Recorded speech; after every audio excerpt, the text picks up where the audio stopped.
Hey, how's it going, everyone? It's Genshin here, ready to bring some more Genshin Impact news. And today, we're going to be talking about the next banner coming to the game. We already talked about the potential of it happening before, and it's actually coming to fruition. Let's go ahead and see what I'm talking about. And it is the Klee banner here, finally at last. It is going to be coming on the 20th, so that is right around the corner.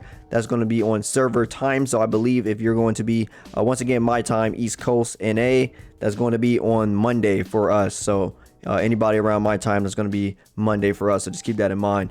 But yeah, so the Klee banner is coming, and we get to see the 4 stars on here. So we're going to be getting Xingqiu, Sucrose, and Noelle, which we're going to be taking a look at just a second to see if you're going to be rolling on this banner for those characters if you want them. See if you want to get some constellations and see what the potential could be. We already talked about Klee last time, so we're really not gonna go much into her. But pretty much too long didn't watch. You know, she's not really like a character you really need, but if you really want her, you could definitely go for it. As I always say, every character is valuable. She's definitely a very cute character. I know a lot of people really want her, and yeah, you could definitely go for her. She definitely has some unique things, being an AoE pyro damage user. She definitely hurts a lot, and yeah, you could definitely make her work. She's definitely not bad at any means. So let's see what the next thing is, and this one may make a little bit people happy. It is the weapon banner. Now, some people, you know, I know a lot of people want characters, but you know, weapons are just as important. As I always tell people when it comes to this game, weapons can be almost more important than characters when it comes to, like, you know, fully making what it makes a character strong. Gear is definitely the most important part, I feel like, personally. And right here we have the Lost Prayer of the Sacred Winds and the Wolf Gravestone. Now, the Wolf Gravestone I know is a fan favorite right now, especially for the people that were getting D-Luke. A lot of people want this weapon, so if you got your D-Luke but you didn't get this weapon, this is your chance to try to get this. It's going to be in a promotional banner rate, and we're going to be talking about this as well. So just 1 second and we're going to go talk about that. First off, like I just want to say, there are also the sacred sacrificial great sword weapons and more here, as you can see. So the sacrificial weapons isn't too much with them. They basically pretty much all do the same thing. They're going to be energy recharge substat, and they're pretty much going to do a 40% chance to basically lower your cooldown on the elemental skill is what they do. So talking about the 5-star catalysts are going to be in there. The Lost Prayer of the Sacred Winds, starting off with this, is going to have a base attack of 46 with a crit rate of 7.2 for the secondary stat, and the effect for this is kind of unique because it's increasing your movement speed, not your attack speed, your movement speed. I know some lance characters have like attack speed weapons, but this increases movement speed by 10% when in battle, and you gain 8% elemental damage bonus every 4 seconds, which stacks up to 4 times. So that's a decent amount right there that you're going to get, and it's going to last until the character leaves pretty much. So decent amount right there. You're going to be getting what is that, 8, 16, so 32%, and that's going to be on the refinement 1. And then of course you're going to get that 10% movement speed. I'm pretty sure okay, yeah, so that number does go up. So it look like the 10% is the one that stays static, but this percentage of how much you get for elemental damage is definitely going to change over time along with the stacks. So the stacks don't stay the same, but the amount you get right here is going to change. This can definitely outdo some of the other books. I know that 3-star book gives you like a lot of attack as well, but this is going to be elemental damage, not attack. This is your elemental damage, so just keep that in mind. It is a difference between those two. But yeah, this book isn't that bad, and it's on a crit rate too, so if you get some nice crit damage substats, this can actually be a pretty damaging book, keeping that in mind. So I definitely don't think this is a bad pick. If you happen to get this, you should definitely try to use this. I mean, it's 5-star, pretty much you should always be using it, period. Just because of the raw base attack stats on it are just going to be usually high. You still want to invest into them anyway, even if they're not going to be the ones you're probably going to be using in the long run. Let's talk about this one, the Wolf Gravestone. Like I said, fan favorite for people that are running a D-Luke right now. Let's talk about it. So base attack 46, and then the secondary stats also another base attack percent at 10.8% on level 1, pretty high. The effect for this is going to increase base attack, once again more base attack, by 20% on hit, and then attacks against enemies with less than 30% HP increase all party members base attack by 40% for 12 seconds. Can occur only once every 30 seconds. So already gives you that innate base attack percent nicely on there for the secondary stat. And then of course on the effect as well, there's a lot of base attack on there. And then Once you get enemies low enough, everybody on your team is going to get that 40% bonus for 12 seconds. That can occur once every 30 seconds. So it's on a pretty long cooldown, but 12 seconds lasting almost half of the duration that it actually has. So that's also pretty good as well. So it's only half the duration. You really got to wait for that. Not bad at all. This is a very strong weapon. So if you guys thinking about getting a weapon, both of these are two good picks. One is going to be more for your elemental, and this one's going to be, of course, for your damage dealers. Now you could use this on other characters too. You don't have to use this on just D-Luke. So if you want to get this weapon and you're running like a Beto or something like that, or yeah, you're running like a Beto or something, you could definitely run this on them as well. This will just give you a nice raw attack. You know, as I always like to tell you guys, attack is going to be the foundation of all your damage. So having some nice attack here is never a bad choice. That's why this is such a good weapon right now. And of course, once you get enemies lower, this is just a nice overall team buff.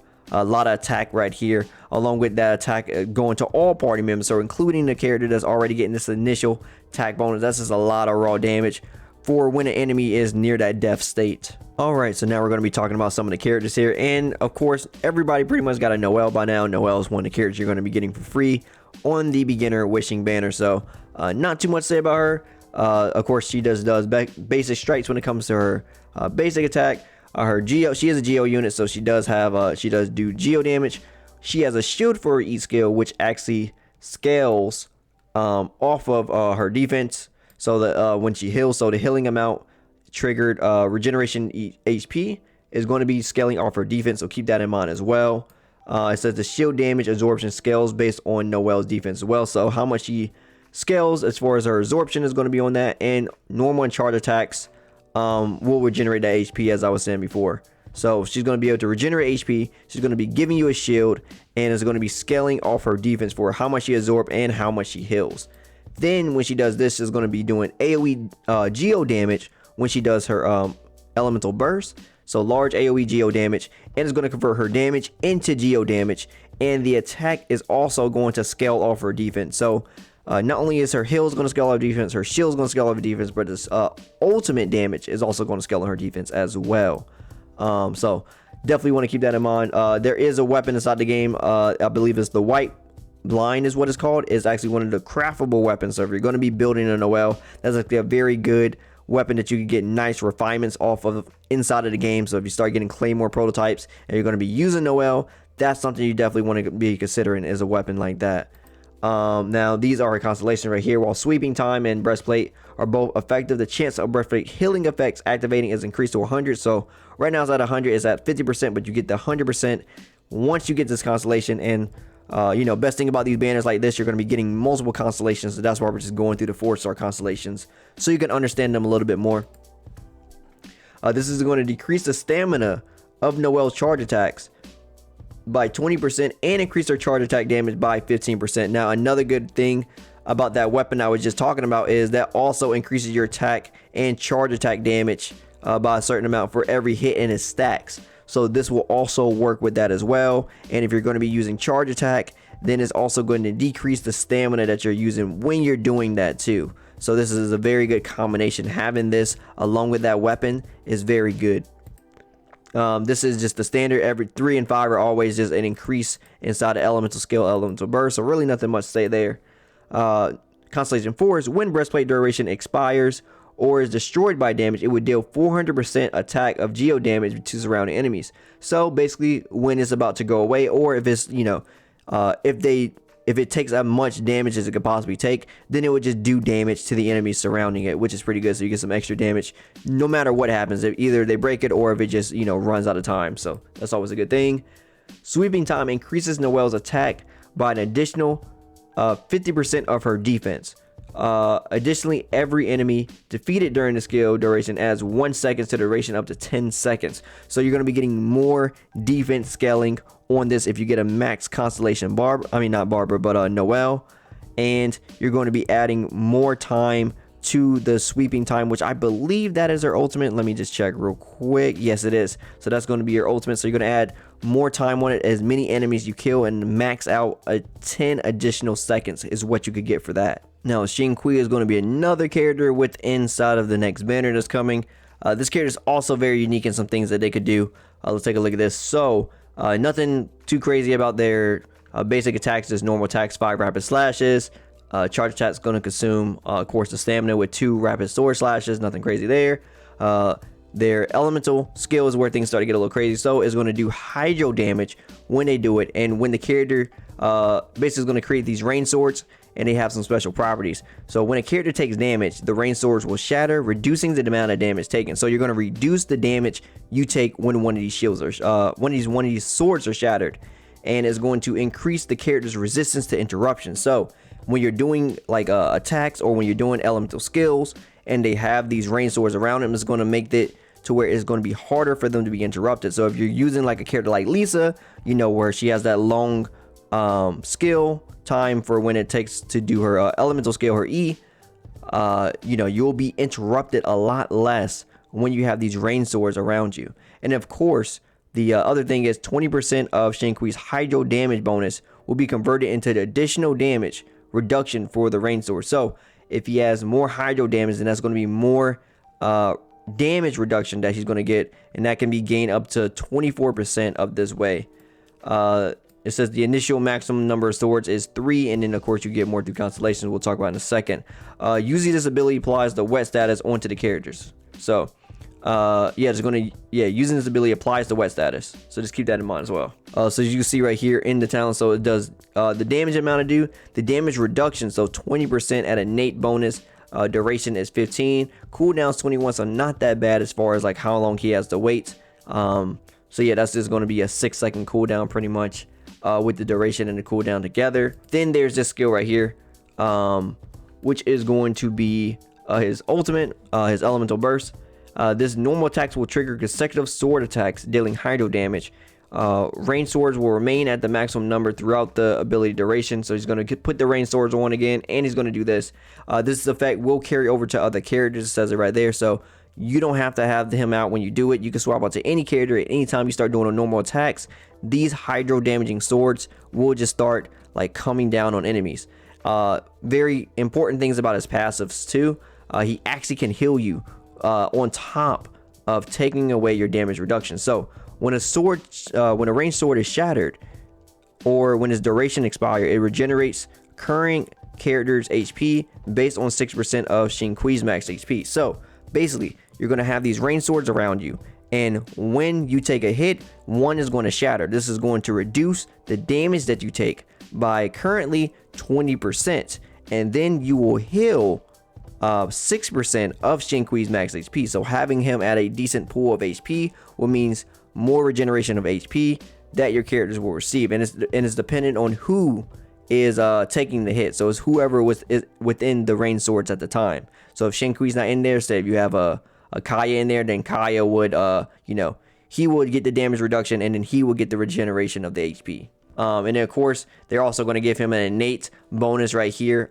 Xingqiu gains a 20% hydro damage bonus, so just give him just an innate bonus start to the hydro damage, which is important for his kit as well, because of course that's how you're going to get that extra damage reduction for his kit. Let's talk about his constellations as well. So right off the bat, his first constellation, you're going to increase the number of rain swords you get. So you're going to have 4 rain swords right off the bat, which is good. So that means you can take more hits at a time. Constellation 2 extends the duration of rain quarter, which is his ultimate, by 3 seconds, and is going to decrease the hydro resistance of enemies hit by the swords rain attacks by 15% for 4 seconds. So this is actually very good because it's going to decrease hydro resistance. What this means is, for anybody that actually has like a Mona or something like that, it would actually be a pretty good team comp to run him with her if you want to get more damage out of your Mona, because he will be able to make it to where you're doing more damage because he's going to be lowering hydro resistance. Not a lot of things can do that, but he can do that within the second constellation. So I've been actually seeing this comp a little bit, and people are actually running this this Mona Xingqiu comp to get more damage out of a main DPS Mona. So keep that in mind. If you have a Mona, this may be something you may be interested in. Of course, 3 and 5 once again are going to be the generic ones, and then Constellation 4, throughout the duration of Gua's Sword Rain Cutter, the damage dealt by Gua Sword Fatal's rain screen is increased by 50%. So just an innate increase of damage right there, not bad. And in Constellation 6, activating 2 Gua Sword Rain Cutter swords attack greatly increase the damage of the third. Xingqiu's regeneration 3 energy when the ranged sword attack hits enemies. So basically every time the swords come down, the second one, you get activating 2 of them. The attack of the third one is going to be greatly increased, and you're going to be regenerating energy for this character as well, what's going to give them faster chances of their ults. So with that in mind, if you happen to get one of those swords, you could run him on sacrificial sword. I know some people run this just to get faster ults, just because this whole ult does have good utility on teams. So people just usually run him on this or something like that. I don't see a lot of people actually do basic attacks with him that much, so they usually be trying to like just spam his skills, get the damage reduction, get the healing benefit, and then using ults as that such. They kind of use him like, just like a support character. It's usually what I see. I don't really see this character be trying to use as a main DPS. You could try if you want to, but I don't really think it's like what this character specializes in, so just keep that in mind. All right, and last but not least is the cute shy Sucrose. So she's going to be an animal catalyst user, which means her normal attacks are actually going to do animal damage. So her normal and charge attacks have animal damage on it on top of her plunging attack, so keep that in mind. It's going to be great for elemental reactions when you're trying to be getting swirls. That means constant swirls for you all the time, even through your normal and charge attacks. Then the skill right here, so this skill creates a small wind effect that deals AoE animal damage, pulling the enemies towards the location, which is very nice, and then launching them into the air. The only downside, of course, it does have pretty low skill damage, I feel like, and the cooldown it's pretty long as well. So the skill damage is not that bad, but the cooldown is what makes it super bad. So like overall, the damage to cooldown ratio isn't the best, but gotta remember that this actually can increase with swirl damage as well. So what you see is for the skill damage isn't all that, because of course swirl damage isn't calculated within her raw skill damage numbers. Now there is her ultimate, which of course also has the ability to get swirl. This is also a pretty good one too. So it's going to pull enemies in when a lost spirit will continuously pull and launch enemies, dealing AoE pyro damage, and of course has a swirl effect. It's going to do multiple hits, as you see right here. So damage over time, additional elemental damage 44%, and then the duration 6 seconds, with the cooldown being 20 seconds. Energy cost pretty high at 80 seconds, but Sucrose excels at being a support character naturally, and that's going to be through her passives, which we're about to talk about right now. Her first passive is going to be this one right here. So when Sucrose triggers a swirl effect, characters in the party with the matching elements have their elemental mastery increased by 50 for 8 seconds. So basically, if she like does a swirl with fire, then the character that's fire inside of her party or characters will have their elemental mastery increased by 50%, which is great. So you can get more damage for your main DPS by basically just doing these swirl effects and then switching back to them. So you can use that to your benefit as well. And then this one's also very good. So when this skill right here or this skill hits an enemy, increase other party members' elemental mastery based on 20% of Sucrose elemental mastery for 8 seconds. So having high innate elemental mastery on her as well will give an additional boost to elemental mastery for your team, and that's also for 8 seconds. And you can stack that with this because it's going to be swirl. So swirl on top of this, that's just a lot. So you got that 20% of her elemental mastery plus that innate 50 from this. They both last 8 seconds. That's a lot of extra elemental damage coming from your other characters, and you have a nice team layout, then that could be a nice amount of elemental reaction damage if you have your party set up in a correct way. Let's talk about her constellations, because this is going to make her a lot better as well. So this is going to gain 1 additional charge. So basically she can use her E skill more than what she can use it now, which is pretty good. So you're going to have more charges of it. So basically when one go on cooldown, the other one, well, you can still have one going, and then when they're both on cooldown, once the timer goes down, you'll get 1 extra charge. So it doesn't count for both, it'll just count for 1 until you get the next charge, and then it'll start to counter again. Is pretty much how it works. The duration of this skill will be increased by 2 seconds. So I believe that is her ultimate. I'm pretty sure that would make sense. Yeah, okay. Yes, her ultimate increases by 2 seconds right there. Of course, 3 and 5 once again are going to be the generic ones. For every 7 normal and charge attacks, Sucrose will reduce the cooldown of her elemental skill by 17 seconds. Like I was just saying, that elemental skill cooldown is kind of long, but you can actually reduce it through her constellation 4 right here. So every 7th or yeah, every 7th normal charge attack is going to give you an RNG chance of 1 to 7 seconds that it will actually reduce by. So that's pretty cool. It sucks that it's on an RNG chance, but at least you have some way to actually lower that cooldown and potentially get that elemental skill much faster than what you would normally get it. Let's see, her Constellation 6 is going to be forbidden triggers and elemental absorption. All party members gain a 20% elemental damage bonus for the corresponding absorbed element during its duration. So once again, going to be another damage increase. So if you put that 50% damage increase plus the other 20% of her damage increase, and if that element that was there was also the element, and this will also go on top of that for an additional 20% elemental damage bonus. That's a lot of elemental damage coming your way for great support for this character. So once again, this character is also really good for support. That could definitely help out any team because she's an animal user at that. And I guess it makes sense that the sacrificial weapons are coming with this character as well, because the sacrificial weapon can actually work for her too. So we're just talking about a cooldown you don't want to deal with it at all, where then you get a 40% chance to actually reduce it right here. And then the substat is going to be elemental mastery, which we were just talking about how it's important for her kit to actually, you know, get that extra benefit that can be used towards your other characters to get that extra support skill for your Sucrose. So keeping this weapon in mind may not be a bad choice at all as well if you're looking to try to build her along with a weapon. So if you want to try to, you know, try your both luck on both of the banners, considering they're both 4 stars, this could be something you could probably work with. Just want to throw that in there as well. And that's it. Like I said, guys, just wanted to talk about the banners and start talking a little bit about the characters so you can see if these are the type of characters you want to start pulling for and investing into. Just start talking about their kits a little bit so you can understand them a little bit more. If you like anything I had to say today, drop me a like. I greatly appreciate it. And if you want to hear more from me, follow my socials. Also, don't forget to subscribe and turn on notifications so you know the next video goes live. As always, my name is Dyken, and I'll see you next time. Signing out.